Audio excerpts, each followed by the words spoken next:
एक शाम राजा अकबर अपने प्रिय बीरबल के साथ अपने शाही बगीचे की सैर के लिए निकले।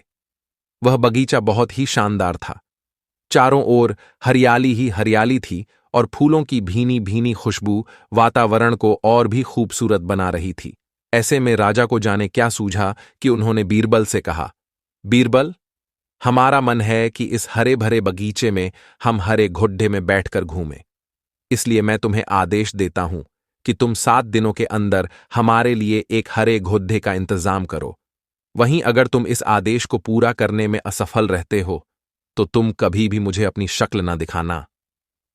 इस बात से राजा व बीरबल दोनों वाकिफ थे कि आज तक दुनिया में हरे रंग का घोड्डा नहीं हुआ है।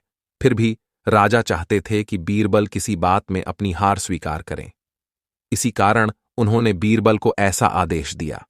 मगर बीरबल भी बहुत चालाक थे। वो भली भांति जानते थे कि राजा उनसे क्या चाहते हैं।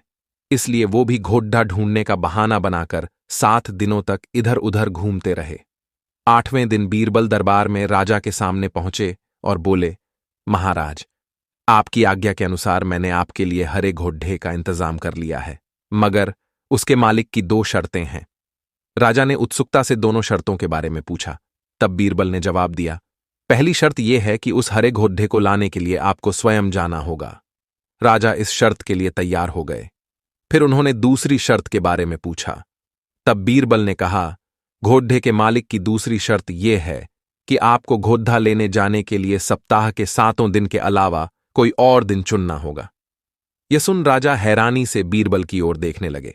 तब बीरबल ने बड़ी सहजता से जवाब दिया, महाराज, घोड्डे का मालिक कहता है कि हरे रंग के खास घोड्डे को लाने के लिए उसकी यह खास शर्तें तो माननी ही होंगी।